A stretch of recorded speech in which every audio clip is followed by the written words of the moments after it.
Hello students. Exam warrior के YouTube channel में आपका एक बार फिर से स्वागत है। तो आज हम एक बहुत इम्पोर्टेंट एमसीक्यू को लेके आए हैं जो हम आज कवर करेंगे। वो वेव ऑप्टिक्स से रिलेटेड हम इम्पोर्टेंट एमसीक्यू कवर करेंगे, जो कि जो आगामी आने वाला फिजिक्स लेक्चरर हो गया, ठीक हो गया, बहुत इंपॉर्टेंट है। फिजिक्स लेक्चरर में वेव ऑप्टिक्स के बहुत ज्यादा क्वेश्चन आते हैं, वहां भी बहुत ज्यादा हेल्पफुल होंगे।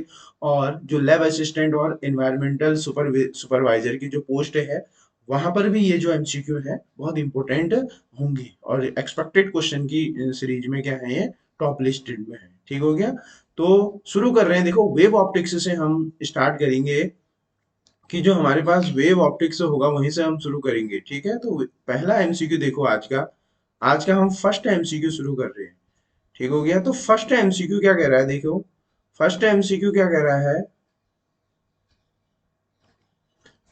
फर्स्ट एमसीक्यू हमसे ये बोल रहा है कि which of the following phenomena can not be explained by Huygens theory. ठीक है। हाइगेन्स ने क्या दिया था, हाइगेन्स ने हमको हाइगेन्स ने ये बताया वेव थ्योरी, जो हमने बोला था कि जो वेव है, जो लाइट है, जो वेव की तरह क्या करती है, प्रोपोगेट करती है, वेवलेट्स के फॉर्म में प्रोपोगेट करती है। तो हाइगेन्स ने कौन सा फिनोमिना सक्सेसफुली एक्सप्लेन नहीं कर पाए। तो देखो, रिफ्रैक्शन हाइगेन्स ने भी समझा दिया था, रिफ्लेक्शन भी हाइगेन्स ने समझा दिया था, और डिफ्रैक्शन भी समझा दिया था। ठीक है। ये सारे फिनोमिना क्या होते हैं, हाइगेन्स से सक्सेसफुली एक्सप्लेन करने में सक्सेस रहे।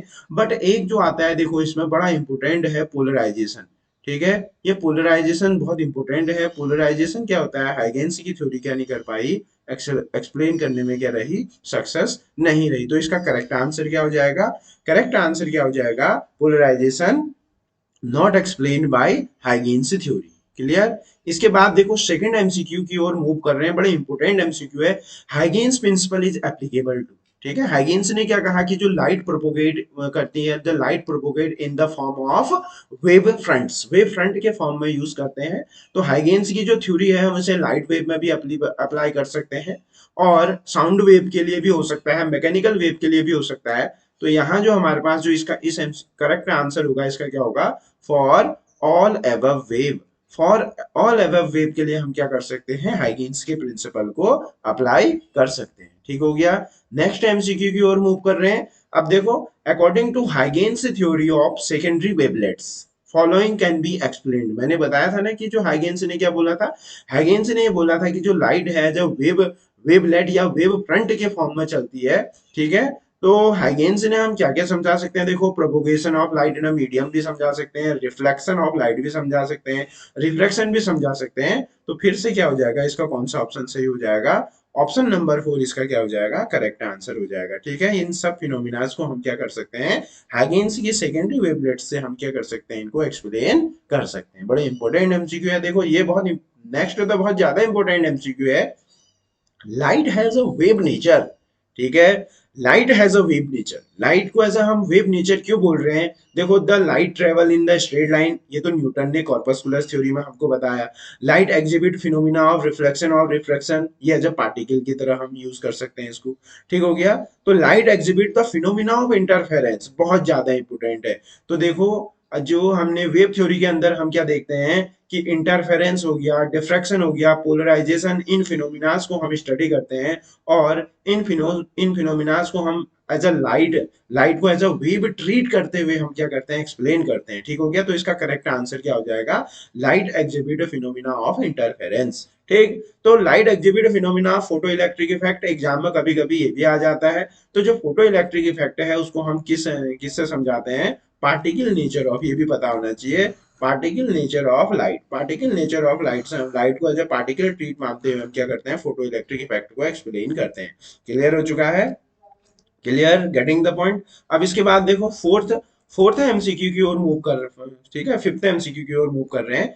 Wave nature of light, wave nature of light is verified bye, देखो बड़ा इंपॉर्टेंट है वेव नेचर। देखो, इंटरफेरेंस, वेव नेचर हम किससे शो कर सकते हैं, इंटरफेरेंस। इंटरफेरेंस से हम क्या कर सकते हैं, लाइट के वेव नेचर को हम शो कर सकते हैं। फोटो इलेक्ट्रिक से हम पार्टिकल नेचर को हम यूज कर सकते हैं। ठीक है। तो वेव नेचर क्या हुआ, इंटरफेरेंस की हेल्प से हम क्या कर सकते हैं, वेव नेचर को एक्सप्लेन कर सकते हैं। नेक्स्ट एमसीक्यू की ओर मूव कर रहे हैं। देखो ये बड़ा इंपॉर्टेंट एमसीक्यू है।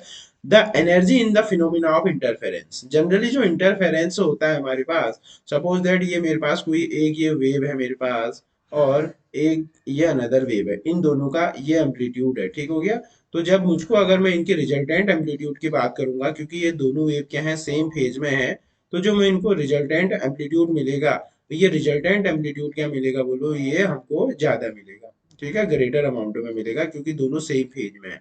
सेम फेज में होने की वजह से जो रिजल्टेंट एम्पलीट्यूड होंगे क्या होगा, ये रिजल्टेंट एम्पलीट्यूड हमको ज्यादा मिलेगा। तो मैंने ये बताया था कि जो इंटरफेरेंस होता है क्या होता है, एक तरीके से रिडिस्ट्रीब्यूशन ऑफ एनर्जी होता है। कहीं पर ऐसे रीजन होते हैं जहाँ पर इंटेंसिटी मैक्सिमम होती है, वहां पर कंस्ट्रक्टिव इंटरफेरेंस बनता है, और ऐसे reasons where intensity is minimum या जीरो, इस इंटरेस्ट ऐसे इंटरफेरेंस को हम डिस्ट्रक्टिव इंटरफेरेंस बोलते हैं। तो जनरली जो हमारे पास टोटल एनर्जी की मैं बात करूंगा, तो टोटल एनर्जी हमेशा कंजर्व रहेगी, समझ पा रहे हो, टोटल एनर्जी में कोई चेंज नहीं आने वाला है। तो इसका जो करेक्ट ऑप्शन हो जाएगा, इंटरफेरेंस इज द फिनोमिना, इसमें जो हमारे पास एनर्जी क्या रहती है, देखो कंजर्व रहती है और रिडिस्ट्रीब्यूटेड रहती है। एनर्जी क्या रहती है, रिडिस्ट्रीब्यूटेड और कंजर्व रहती है। क्लियर, बड़ा अच्छा एमसीक्यू है। क्वेश्चन नंबर 7 की ओर मूव कर रहे हैं। 7 देखो, the resultant amplitude in the interference which to coherent sources depends upon, ठीक है। टू कोहेरेंट सोर्सेज, अगर कोहेरेंट सोर्स क्या होता है, देखो उसको कोहेरेंट सोर्स को क्या होना चाहिए, लाइट कंटिन्यूअस एमिट करते रहना चाहिए, मोनोक्रोमेटिक लाइट को, और जो फेज होना चाहिए या तो कांस्टेंट होना चाहिए, ठीक है, और या तो जीरो फेज होना चाहिए। एम्पलीट्यूड सेम हो भी सकता है और नहीं भी हो सकता है। तो यहाँ पर हमारे पास क्या है, देखो किस किस में डिपेंड करता है, देखो एम्पलीट्यूड पे भी डिपेंड करता है और फेज डिफरेंस पे भी डिपेंड करता है। तो यहाँ हम क्या कह सकते हैं कि यहाँ पर हमारे पास क्या है, ऑन द एबव, एम्पलीट्यूड में भी डिपेंड करेगा, और एम्पलीट्यूड में भी डिपेंड करेगा, और फेज डिफरेंस पे भी डिपेंड करेगा, ठीक है। नेक्स्ट क्वेश्चन की ओर मूव कर रहे हैं। देखो, द फेज डिफरेंस की बात कर रहा है, the phase difference corresponding to path difference, ठीक है। तो हमने ये पढ़ रखा है कि एक फॉर्मूला हम जानते हैं कि जो फेज डिफरेंस होता है, ठीक हो गया, फेज डिफरेंस इक्वल टू हमारे पास क्या होता है, एक फॉर्मूला पढ़ रखा है हमने, 2 पाई बाई लेमडा इंटू क्या होता है, 2 pi by lambda into path difference होता है, ठीक हो गया, पाथ डिफरेंस होता है, ठीक। तो अब हमको फेज डिफरेंस तो फाइंड आउट करना है, तो ये 2 पाई बाई लेमडा इंटू, यहाँ पर हमको क्या दे रखा है, पाथ डिफरेंस हमको यहाँ डिस्कस करने को दिया है क्वेश्चन में। तो पाथ डिफरेंस की जगह में क्या लिख दूंगा, एक्स लिख दूंगा। तो फेज डिफरेंस कितना आ जाएगा हमारे पास, फेज डिफरेंस कितना आ जाएगा, 2 pi x by lambda, 2 pi x by lambda क्या आ जाएगा, इसका करेक्ट आंसर हो जाएगा, जो कि ऑप्शन नंबर कहाँ है, 1 में है, ठीक है। तो इसका कौन सा आंसर सही हो जाएगा, ऑप्शन नंबर 1 क्या हो जाएगा, इसका करेक्ट आंसर हो जाएगा। क्लियर है। Now moving on, next question की ओर मूव कर रहे हैं। नेक्स्ट क्वेश्चन की ओर मूव कर रहे हैं, क्वेश्चन नंबर 8, क्वेश्चन नंबर 9 की ओर हम मूव कर रहे हैं, ठीक है।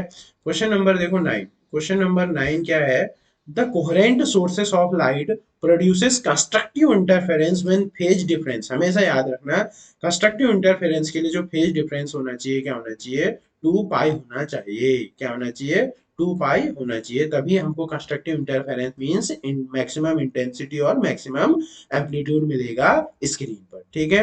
क्वेश्चन नंबर 10 की ओर मूव कर रहे हैं। देखो, the phenomena of interference is not observe by two two sodium lamp of same power, ठीक है, बिकॉज, समझ पा रहे हो, अगर हमारे पास दो क्या है, हमारे पास दो लैंप हैं और सेम पावर के हैं, तो उनका क्या होगा, देखो इसलिए नहीं मिलेगा क्योंकि जो फेज है वो कांस्टेंट नहीं रह पाएगा, ठीक है। फेज कांस्टेंट नहीं रह पाएगा, जिसकी वजह से हमें इंटरफेरेंस पैटर्न देखने को नहीं मिलेगा। इंटरफेरेंस के लिए नेसेसरी कंडीशन क्या होना चाहिए, फेज या तो जीरो होना चाहिए या कांस्टेंट होना चाहिए, वेरी नहीं होना चाहिए। अगर फेज वेरी हो जाएगा तो हमको इंटरफेरेंस पैटर्न देखने को नहीं मिलेगा। तो करेक्ट ऑप्शन क्या हो जाएगा, फर्स्ट हो जाएगा, ठीक। ये बड़ा इंपॉर्टेंट है, ये बहुत बेहतरीन क्वेश्चन है। Coherent sources can be obtained by, या देखो हम, देखो जो हमें यंग डबल स्लिट है उसमें हम क्या करते हैं, वेव फ्रंट को डिवाइड करते हैं, ठीक हो गया।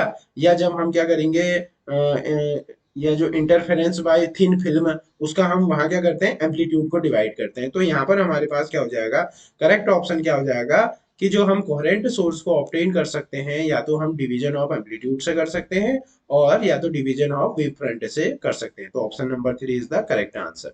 नाउ क्वेश्चन नंबर 12 की ओर मूव कर रहे हैं, और ये जो 12 क्वेश्चन है बड़ा ही पॉपुलर क्वेश्चन है, ठीक है। 12 क्वेश्चन बहुत पॉपुलर क्वेश्चन है, एग्जाम में आते रहता है, ठीक। अब हमको क्या कह रहा है, देखो ये क्या कह रहा है, रेशियो ऑफ इंटेंसिटीज कह रहा है, हमको क्या दे रखा है, इंटेंसिटी का रेशियो दे रखा है। तो हम इसका सॉल्यूशन कर रहे हैं। देखो, I1/I2 हमको दे रखा है 25:1 दे रखा है, बहुत इंपॉर्टेंट क्वेश्चन है। और हमसे क्या पूछ रहा है, देखो हमसे क्या पूछ रहा है, ratio of I max over I minimum पूछ रहा है। ठीक है, तो सबसे पहले आपको मैक्सिमम इंटेंसिटी और इसका तो ये पता होना चाहिए, I max over I minimum का जो रेशियो होता है ये आना चाहिए आप लोगों को, A one plus A two का whole square, A one and A two is the amplitude of first and second wave, और A one minus A two का होल स्क्वायर होता है। ठीक है, तो ये है। अब मुझे क्या चाहिए, एम्पलीट्यूड चाहिए। देखो, अब मुझे ए चाहिए, ए निकालने के लिए हम एक रिलेशन जानते हैं कि जो इंटेंसिटी होती है वो डायरेक्टली प्रोपोर्शनल किसके होती है, एम्पलीट्यूड के इक्वल होती है। तो ये ए वन का स्क्वायर हो गया और ये ए टू का स्क्वायर ऑफ एम्पलीट्यूड के डायरेक्टली प्रोपोर्शनल होती है। तो यहाँ से अगर हम A one upon A two की वैल्यू निकालेंगे तो ये अंडर रूट आ जाएगा I one over I two. बड़ा इंपोर्टेंट और पॉपुलर क्वेश्चन है। तो यहाँ से देखो आई वन कितना आ जाएगा, 25 का हो जाएगा 5, और वन का कितना हो जाएगा 1। तो यहाँ से ए वन अपॉन ए टू की वैल्यू पता चल गई हमको। ठीक है, 5 और 1। अब इस ए वन अपॉन ए टू को यहाँ पुट कर दो, तो आई मैक्सिमम कितना आ जाएगा और आई मिनिमम क्या आ जाएगा, वही रिक्वायर्ड आंसर हुआ। देखो ए वन कितना है 5, 5 और 1 6, 6 का स्क्वायर 36 आ जाएगा, और ये कितना है 5, 5 माइनस 1 4, 4 का स्क्वायर कितना हो जाएगा 16 हो जाएगा। देखो ऑप्शन ऑप्शन में ऐसे ऑप्शन तो है नहीं, तो आप क्या करो, इसको इसको हम क्या कर सकते हैं, अब 4 से काट सकते हैं। ठीक है, तो 4 9 जा 36 और 4 4 जा 16, तो दैट मीन्स क्या हो जाएगा 9:4, इसका क्या हो जाएगा, करेक्ट आंसर हो जाएगा। देखो एग्जामिनर क्या करता है, ये रेशियो को बदल बदल के देता है। ठीक है, बदल इस रेशियो को, अभी तो 25 रेशियो लिखा है, कभी कभी 3:9 भी लिख देगा। ठीक है, क्या कभी 25:81 भी लिख देगा। पर क्वेश्चन करने का वो ये जो मेथड है, जो ये हमेशा ऐसे ही रहेगा। ठीक है, तो इसका ऑप्शन नंबर कौन सा सही हो जाएगा, ऑप्शन नंबर थर्ड सही हो जाएगा। बड़ा पॉपुलर क्वेश्चन है। अब इसके बाद देखो 13 क्वेश्चन क्या कह रहा था, phenomena of interference is shown by. देखो लॉन्गिट्यूडनल वेव भी शो करती है, ट्रांसवर्स वेव। ठीक है, तो इंटरफेरेंस क्या होता है, सब ऑल टाइप्स ऑफ वेव्स का होता है। इलेक्ट्रोमैग्नेटिक का भी क्या होता है, इंटरफेरेंस होता है। तभी तो इलेक्ट्रिक, जब इलेक्ट्रिक फील्ड और मैग्नेटिक फील्ड आपस में परपेंडिकुलर होती है in the direction of wave propagation, तब हमको इलेक्ट्रोमैग्नेटिक वेव भी क्या होती है, मिलती है। तो इसलिए इंटरफेरेंस क्या होता है, सभी वेव का शो करती है। तो option number 4 correct answer. Now move करते हैं, इंपोर्टेंट क्वेश्चन है, for the study of the interference of light the necessary condition of that to sources should be. हमेशा याद रखेंगे कि जो फेज चेंज नहीं होना चाहिए, फेज चेंज नहीं होना चाहिए। ठीक है, उन दोनों फेज का या तो फेज क्या होना चाहिए, बोलो, या तो फेज जीरो होना चाहिए या कांस्टेंट होना चाहिए, फेज चेंज नहीं होना चाहिए। फेज चेंज होने से क्या होगा, इंटरफेरेंस पैटर्न हम नहीं देख सकते हैं। समझ पा रहे हो, तो इसी को हम कोहेरेंट सोर्सेस भी बोलते हैं। ठीक, तो ऑप्शन नंबर 1 करेक्ट आंसर हो जाएगा। नाउ देखो, ये फिर से एक पॉपुलर क्वेश्चन आ गया। ये फिर से क्या आ गया, पॉपुलर क्वेश्चन आ गया। देखो फिर से एक पॉपुलर क्वेश्चन आ गया। यहाँ क्या दे रखा है, अब हमको क्या दे रखा है, तो रेशियो ऑफ एम्पलीट्यूड दिया है। इस केस में हमको रेशियो ऑफ एम्पलीट्यूड दिया है, कितना दिया है बताओ, 3:5 दिया है। ठीक है, और हमसे क्या पूछ रहा है, हमसे क्या पूछ रहा है, intensity I max over I minimum पूछ रहा है। तो यहाँ तो हमको सीधे एम्पलीट्यूड दे दिया है। तो तुमको ये पता होना चाहिए, I max over I minimum की वैल्यू पता होनी चाहिए। मैक्सिमम इंटेंसिटी अभी तुमने बताया है, कि अभी बताया था A one upon A two का whole square upon A one minus A two का क्या हो जाएगा, ये होल स्क्वायर आ जाएगा। तो अभी तो ए वन और ए टू हमको सीधे सीधे गिवन है, सीधे सीधे गिवन है, तो हम सीधे सीधे वैल्यू रखते हैं। 3 और 5 8, 8 का स्क्वायर कितना हो जाएगा 64, और 5 माइनस 3 2, 2 का स्क्वायर कितना हो जाएगा 4, तो 4 वन जा 4, और ये कितना आ जाएगा, और कितना आ जाएगा बोलो, ये कितना आ जाएगा 4 वन जा 4 2, तो कितना हो जाएगा। ठीक है, तो यहाँ से कितना आ जाएगा हमारे पास, यहाँ से कितना आ जाएगा, देखो 16:1 क्या हो जाएगा आंसर। बड़े इंपॉर्टेंट क्वेश्चन है, रेशियो वाले एग्जाम में क्वेश्चन बहुत पूछे जा रहे हैं आजकल। ठीक है, आजकल का ट्रेंड क्वेश्चन है। तो ऑप्शन नंबर 3 इसका क्या हो जाएगा, करेक्ट आंसर हो जाएगा। क्लियर। नाउ मूव करते हैं नेक्स्ट क्वेश्चन। ये भी अच्छा क्वेश्चन है। देखो, to coherent light beam of intensity I and 4i। ठीक है, तो मुझे i1 कितना दे रखा है, i1 मुझे i1 दे रखा है, और i2 कितना दे रखा है 4i दे रखा है। ऐसा क्वेश्चन में कह रहा है आर सुपर इम्पोज्ड। तो the maximum and minimum intensity का पूछ रहा है आपको। देखो हमेशा याद रखना कि जो आई मैक्स होती है ना, आई मैक्स की जो हमारे पास होती है, हमेशा याद रखो आई मैक्स क्या होती है, under root I one plus under root I two का होल स्क्वायर। इसको हम क्या कहते हैं, आई मैक्स कहते हैं। ठीक, तो आई मैक्स की वैल्यू निकाल लो। आई मैक्स की वैल्यू कितनी आ जाएगी बताओ, आई वन की जगह तो हमारे पास आई है। ठीक है, इसका इसका under root plus under root I two की जगह हमारे पास क्या है 4i।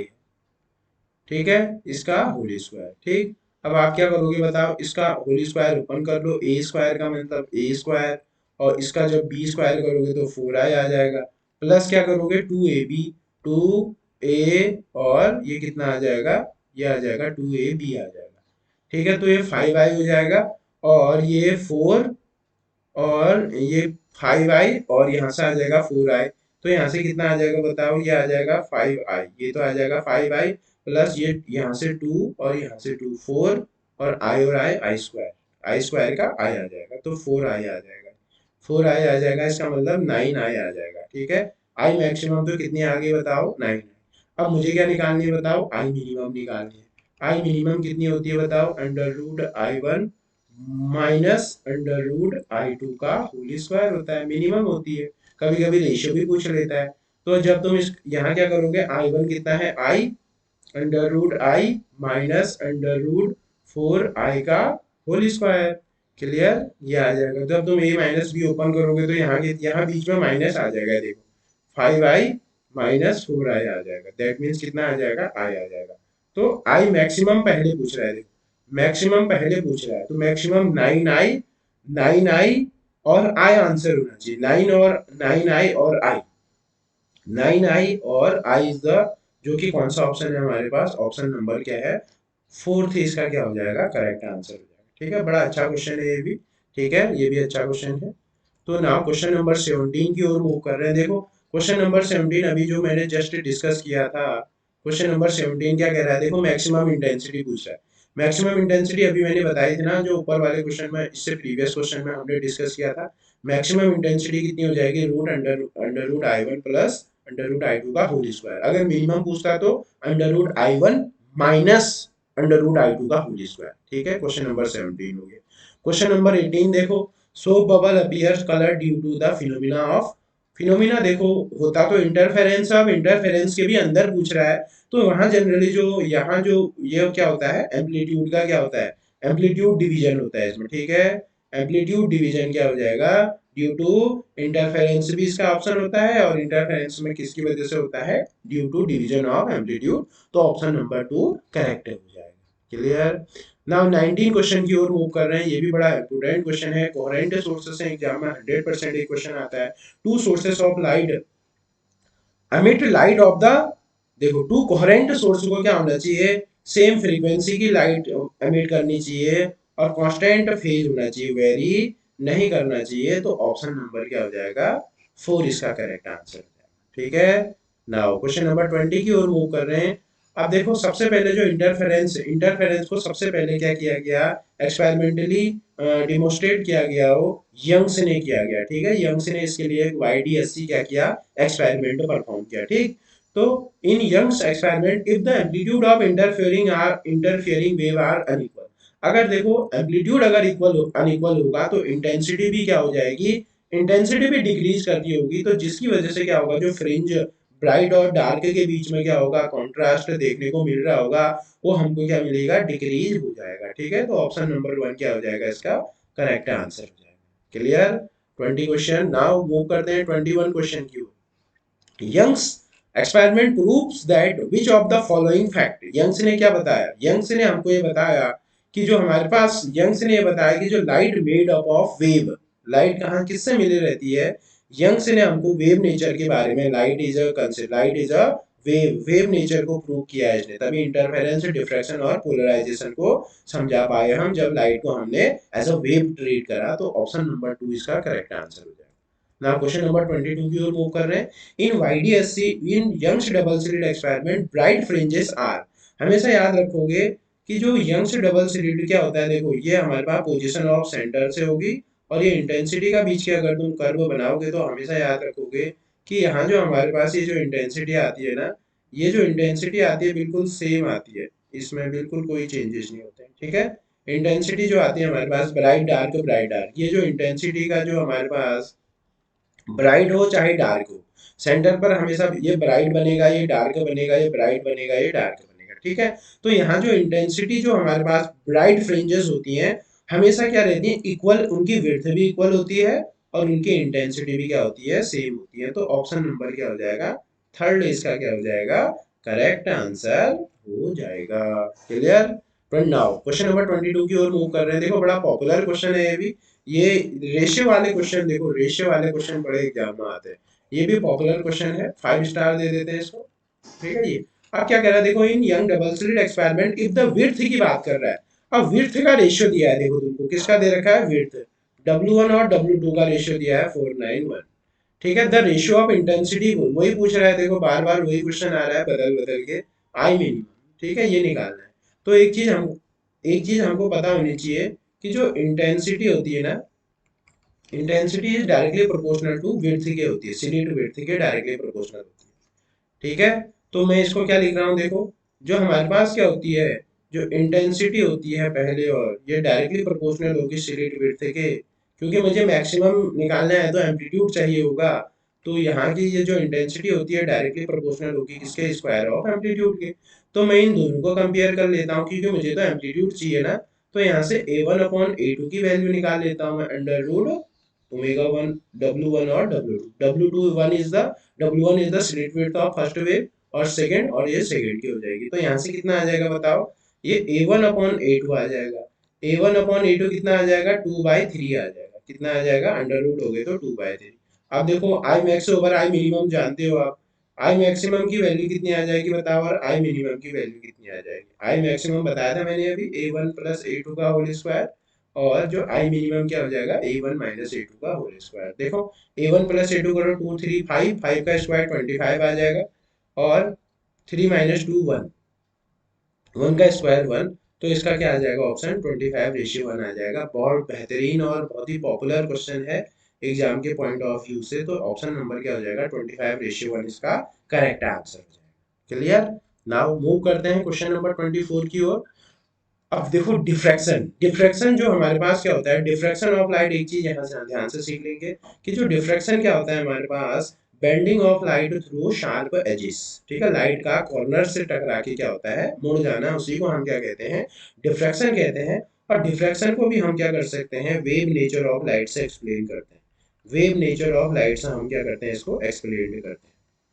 ठीक है, इस चीज को भी याद रखेंगे, बेसिक क्वेश्चन बन जाता है कि डिफ्रैक्शन को आप किससे, पार्टिकल नेचर से या वेव नेचर से। तो वेव नेचर से हम क्या करेंगे, इसको एक्सप्लेन कर सकते हैं। ठीक है, तो जो हमारे पास क्या होगा, जो डिफ्रैक्शन होता है, देखो साउंड वेव का भी होगा, लाइट वेव का भी होता है। हालांकि लाइट वेव, जो लाइट वेव होती है उनकी जो उनका वेवलेंथ होती है बहुत कम होती है साउंड वेव के रिस्पेक्ट पर, होती तो है पर। ठीक है, तो जो डिफ्रैक्शन होगा क्या होगा, ऑल काइंड ऑफ वेव्स, सभी वेव्स का क्या होगा, डिफ्रैक्शन होगा। बट साउंड वेव का क्या हो जाएगा, डिफ्रैक्शन मैक्सिमम होगा, क्योंकि उनकी वेवलेंथ क्या होती है, ज्यादा, बहुत ग्रेटर होती है। ठीक, तो सेकंड ऑप्शन करेक्ट।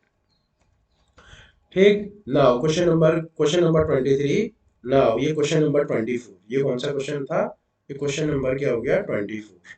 ठीक, नाउ क्वेश्चन नंबर 25 की ओर मूव कर, क्वेश्चन नंबर 25 की ओर मूव कर रहे हैं। Which of the following rays gives the more distinct diffraction. ठीक है, सबसे ज्यादा देखो, सबसे ज्यादा जो डिफ्रैक्शन होगा किसका होगा, रेडियो वेव का सबसे ज्यादा डिफ्रैक्शन होता है। तो करेक्ट आंसर क्या हो जाएगा, अच्छा क्वेश्चन है ये भी, रेडियो वेव इसका करेक्ट आंसर हो जाएगा। ठीक है, now question number, next question की ओर मूव कर रहे हैं, 26। 26 है क्वेश्चन की ओर मूव कर रहे हैं, बहुत ही बेहतरीन एमसीक्यू है। 26 से देखो, 26 से क्या कह रहा है, all fringes of diffraction are. अच्छा, जो डिफ्रैक्शन में होता क्या है देखो, डिफ्रैक्शन में अगर तुम इंटेंसिटी वर्सेस क्या करोगे, डिस्टेंस फ्रॉम सेंट्रल मैक्सिमा से अगर तुम इसका ग्राफ प्लॉट करोगे, तो होगा क्या, सेंटर पर तो हमेशा मैक्सिमा ही बनेगा।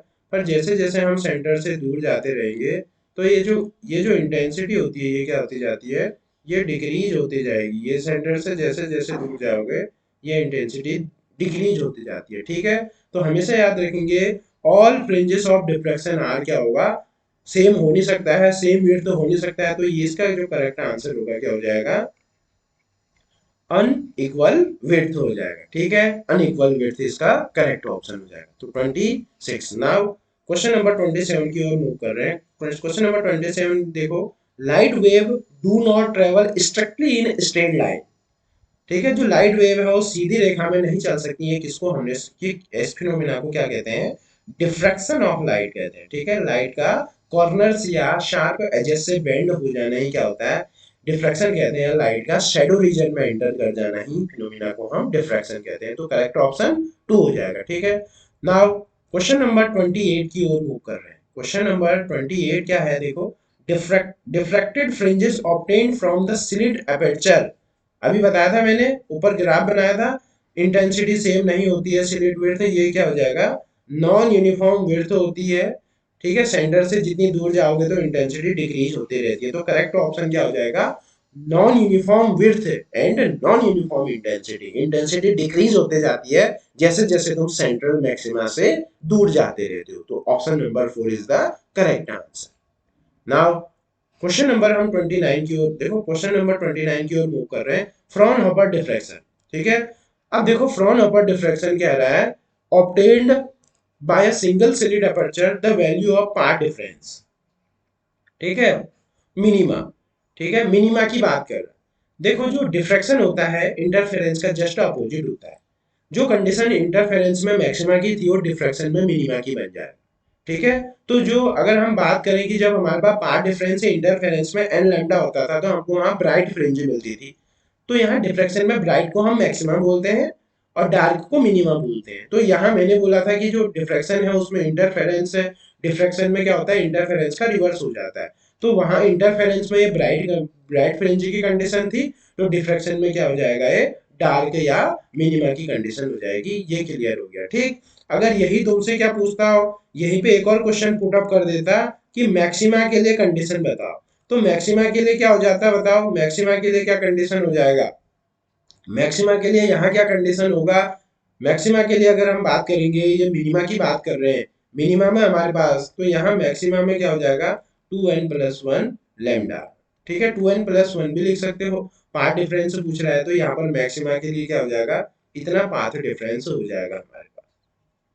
ठीक है, मैक्सिमा के केस में इतना आएगा और मिनिमा के केस में इतना आएगा, क्योंकि डिफ्रैक्शन में क्या हो जाता है, रिवर्स हो जाता था। ठीक है, ये जो अगर हम ये वाली की बात, इसको इस रिजल्ट को अगर इंटरफेरेंस से कोरिलेट करें तो इंटरफेरेंस में डार्क फ्रिंजेस का आता था। ठीक है, बट यहाँ क्या बन जाएगा, मैक्सिमा का बन जाएगा। क्लियर, रिवर्स होता है।